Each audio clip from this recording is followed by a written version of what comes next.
Alright, in this video, I want to talk about the nation of Israel and how it ties to the Antichrist, the beast, and to the rapture.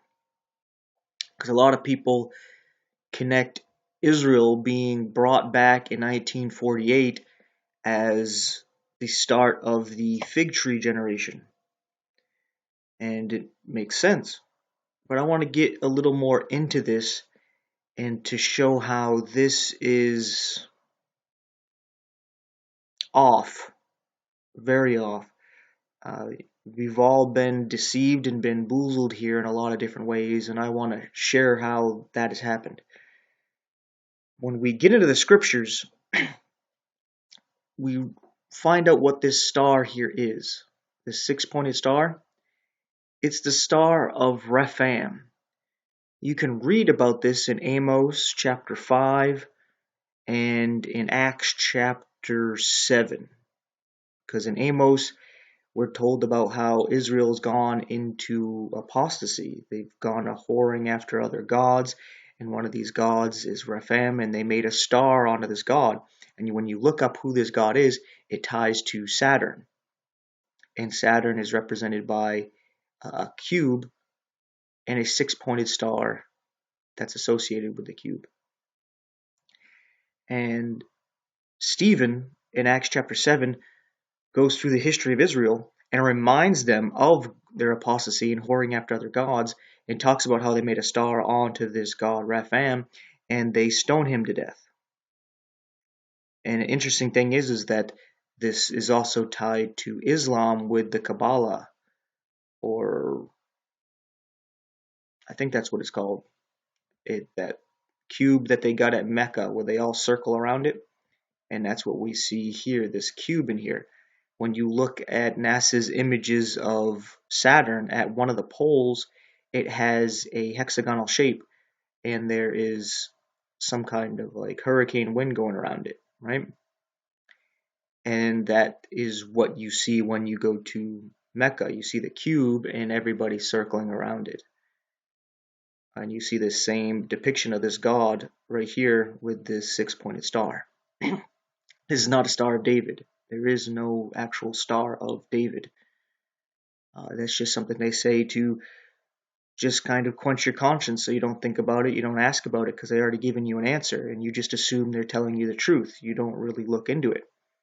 And that's how a lot of people are. They don't take the time and look into these things themselves. They just kind of go with what they're told, and they take that as is. But what I've noticed with Christian organizations is that they are all 501c3 organizations, which makes them tax exempt and connected with the government. And in order to keep that 501c3 organization status and be tax exempt, there's a few things I noticed that they can't talk about.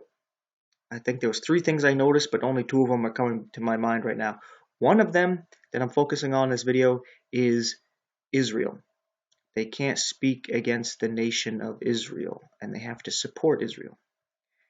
The other things, not important. I won't get into them now. It'll be a bit of a sidetrack, and it'll take a while to explain it. But anyway, this is one of the things I've noticed, because they're all gung-ho about supporting Israel, and ignoring all the flaws and evils of Israel. I'm not saying condemn Israel and destroy Israel. I'm not anti-Israel. I am pro-truth. And the truth is that Israel denies Jesus. So if they don't have Jesus, they don't have the Father. So to keep saying that God's with them and they're God's people is wrong. It is really wrong. God wouldn't bring Israel into the nation because of their rebellion. He made them wander into the wilderness for 40 years because of this.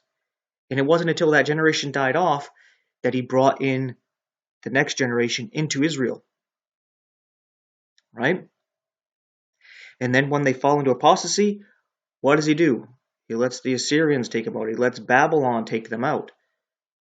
Yet you think that he brings them back in unbelief. He does not do that. This is something else set up.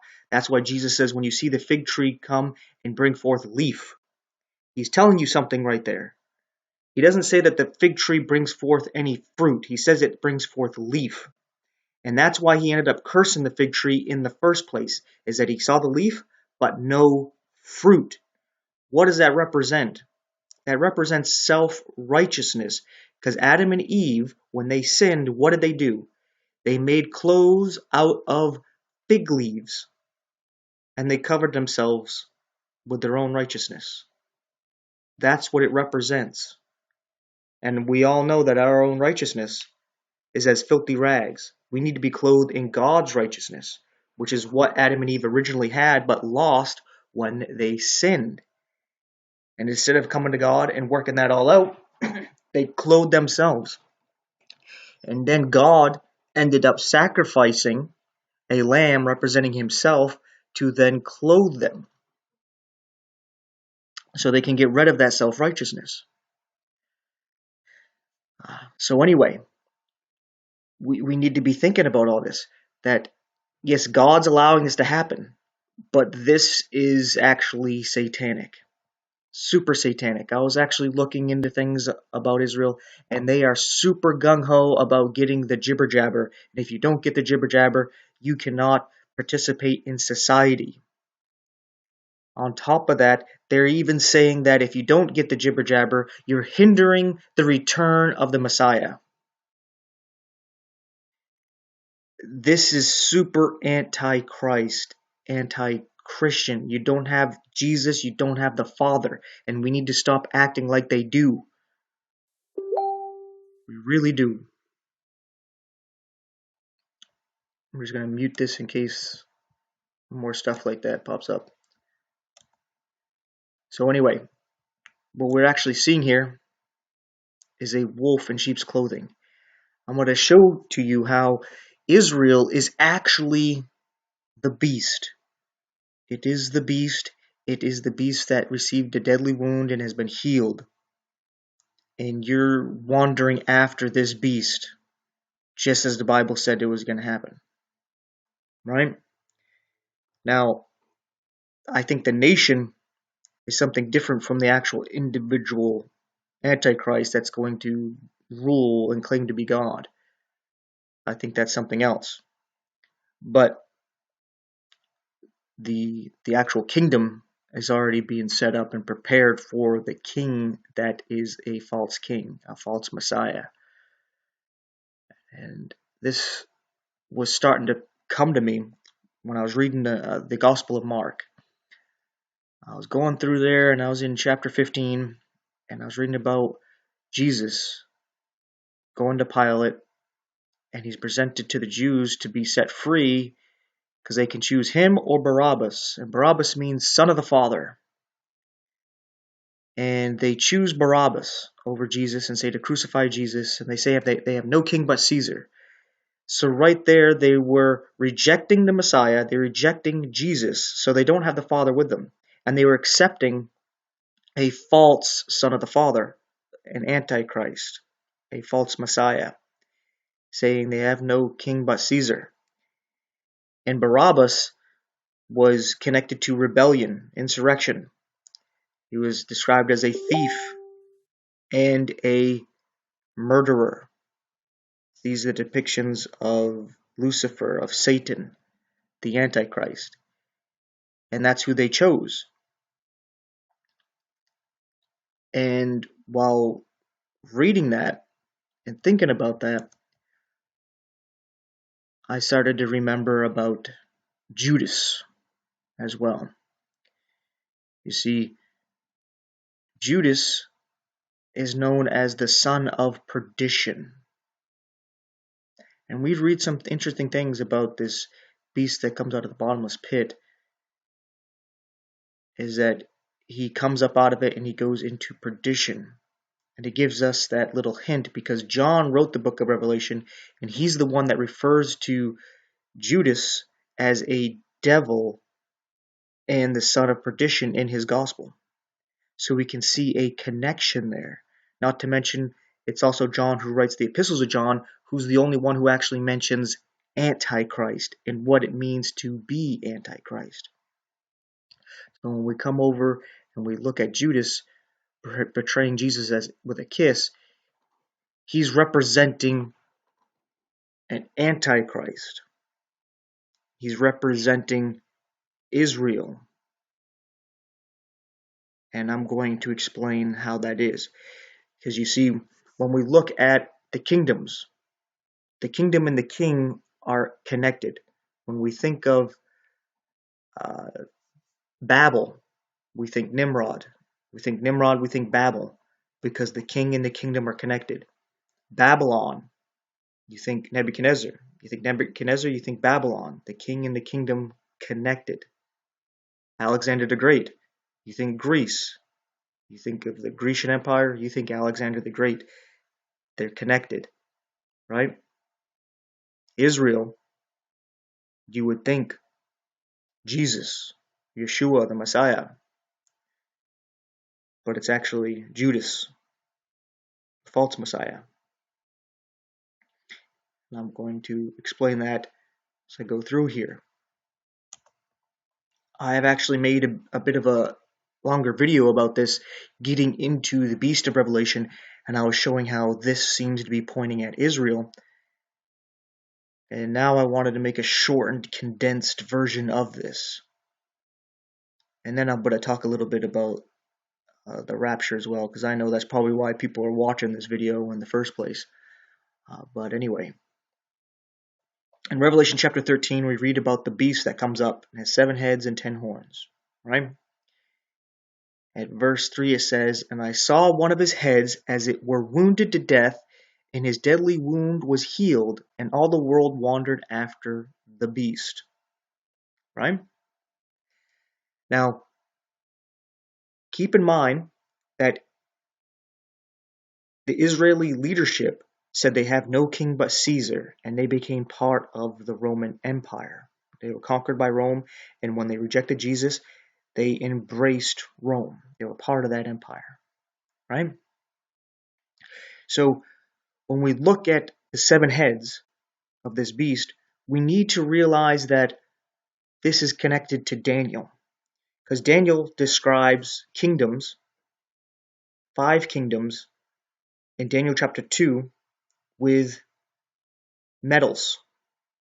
And I say 5 kingdoms because actually it's kind of 6 kingdoms, because the second kingdom is made up of 2 kingdoms, and the 4th kingdom that's mentioned is actually a 5th kingdom as it changes. And I'll tell you what I mean. If you're not familiar with Daniel chapter 2, we have a statue, and it's got a head of gold, it gets chest and arms of silver, a belly and thigh of brass, legs of iron, and feet of iron and clay. So it looks like, 5 kingdoms, but the last one is a mixture of the 4th kingdom, right? It's still iron, but it's mixing with clay. But the second kingdom, that is the chest and arms of silver, is actually a Medo-Persian empire. So it's 2 kingdoms together, joined together, working together. So we got actually 6 kingdoms there, right? Later on, I think it's in Daniel chapter 7, we read about these same kingdoms, but they're described as beast, as a lion, as a bear, as a leopard, and then as an indescript beast. These are the same kingdoms of Daniel chapter 2, just described as beasts, as animals. And it gets into this last beast, and its form is described as this beast here, with 7 heads and 10 horns. Right? So something that you need to be keeping in mind here, how Daniel and Revelation are connected, and how Israel is tied to this. Because you see, clay actually represents God's people. And in Daniel chapter 2, this clay is described as miry. So it's dirty, it's filthy clay, it's not clean clay, it's been messed up, right? So we can see that the final kingdom is Rome has mixed with God's people, with Israel. You can even say it's mixed with Christians because it's miry, right? There's a lot of Christians who have mingled with it as well. Look at all the churches that are 501c3 organizations, right? And you may be saying, well, that's to America. What are you talking about, to Rome? Well, just real quick, the Vatican is its own city-state within Italy. And the Vatican actually owns the city of London, which is separate from England. That city is separate from England.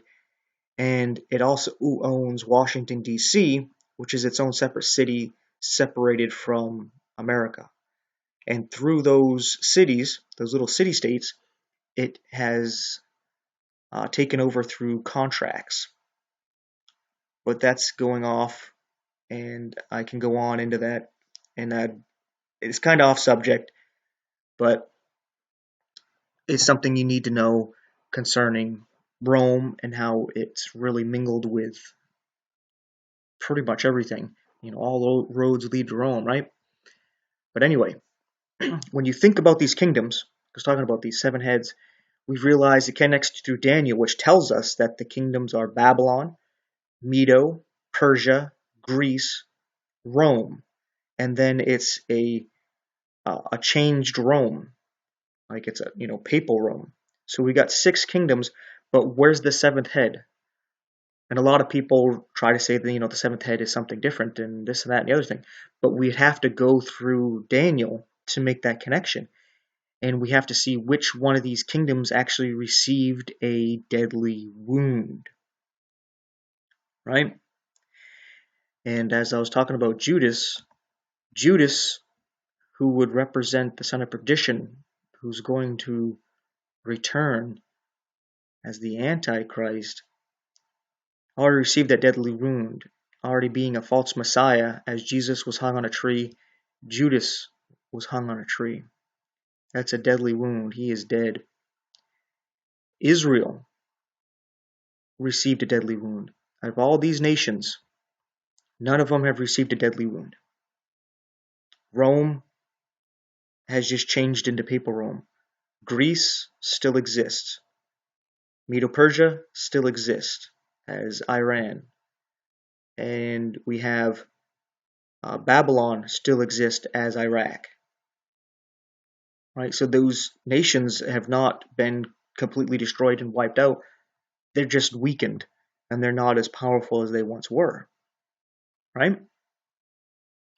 There's only one nation that has been destroyed, and we have actually seen it returned. That's Israel. Israel was completely destroyed. Its capital completely destroyed, the temple completely destroyed, its government completely wiped out, the Sanhedrin disassembled, its calendar, its language annihilated, its people spread all over the world, and its land taken by others. Israel received a deadly wound. Right? And like it says, they worship the dragon who gave power unto the beast, and they worship the beast, saying, who is like the beast, who can make war with him? And the dragon is connected to Rome here, and Rome has been mixed with Israel, right? Israel's the only one that has received this deadly wound and has come back, and the whole world wanders after the beast, right?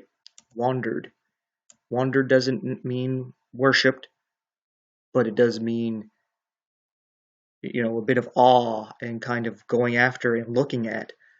And we can see, especially with the Christian world, they're all gung-ho. Whoa, Israel came back in a day. And they're all going after. You got to support Israel. They deny Jesus. You still got to support them. God's people, you got to support them. Well, when they denied Jesus, Jesus let Rome completely destroy them. They were sieged to the point where they were eating their own children. And then Rome was allowed to go in and slaughter them and completely destroy the temple.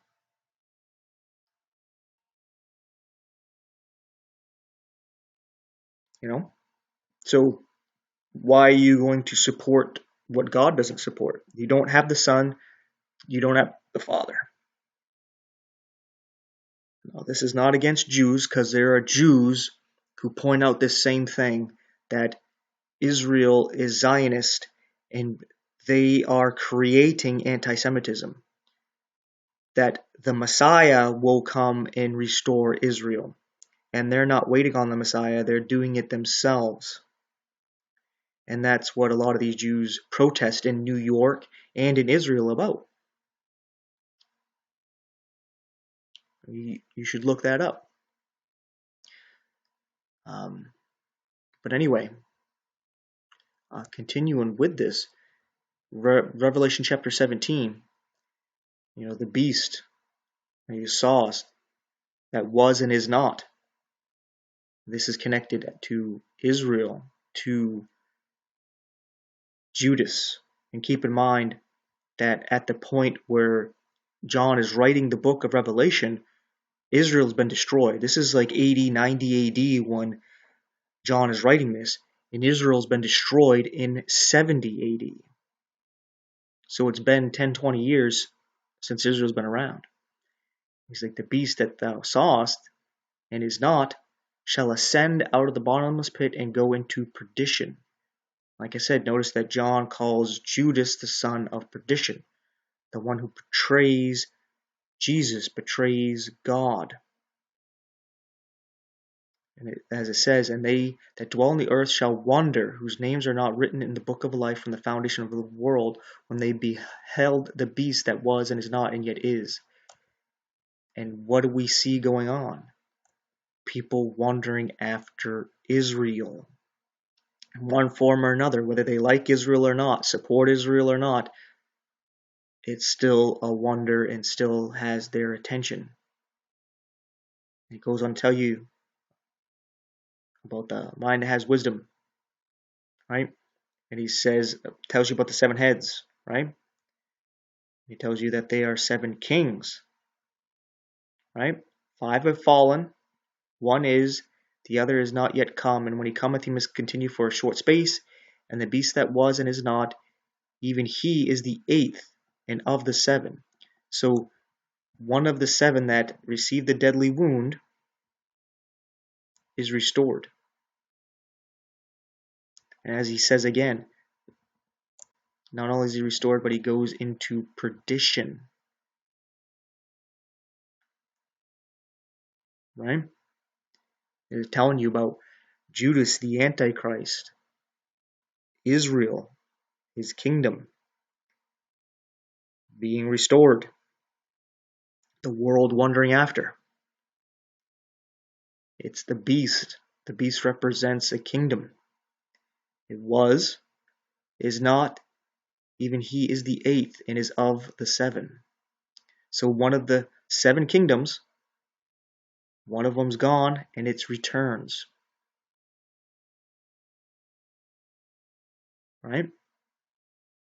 And as it talks about here, about these 7 kingdoms, 5 are fallen, 1 is, the other is yet to come. Right? And when he comes, it's for a short space. And this seems to be, like I said, the kingdoms that fell in Daniel. You got Babylon, Medo-Persia, Greece, and ultimately Israel's in the mix there. And like I said, Medo-Persia, that's 2 kingdoms. So you got 5 fallen. 1 is, the 1 is Rome that still exists. And what's yet to come, the continuous short space, would be a papal Rome. And then Israel comes as one of the fallen ones is back. And that's what it looks like, how I'm seeing it. Now, doesn't mean I'm right, but this is just the picture that's being painted and how I'm seeing it. Like we said here, 1 John chapter 2, who is a liar but he that denieth that Jesus is the Christ? That's Israel. He is AntiChrist that denieth the Father and the Son. Whosoever denieth the Son, the same hath not the Father. But he that acknowledgeth the Son hath the Father also. So, if they don't have Jesus, they don't have the Father. So how can you say that Israel has the Father with them? This is like saying Islam, the Muslims, have the Father with them because they are from Abraham's seed, from Ishmael. You would say no. No, because they deny Jesus, and they don't even think that he was God. They don't even think he died. It doesn't matter. Well, it's the same thing with Israel. They deny Jesus. They don't have the Father. You can't have one without the other. Of course, God wants them to come to belief, just like he wants the whole world to come to belief in Jesus. You need to stop getting bamboozled here. I'm going to end it with this. Hosea chapter 2 and Hosea chapter 3. Hosea chapter 2, we read about Israel, being the adulterous wife and being punished. She's basically cut off here, right? And then it talks about God having mercy. And it says here, and I will betroth thee unto me forever. Yea, I will betroth thee unto me in righteousness and in judgment and in loving kindness and in mercies. I will betroth thee unto me in faithfulness, and thou shalt know the Lord.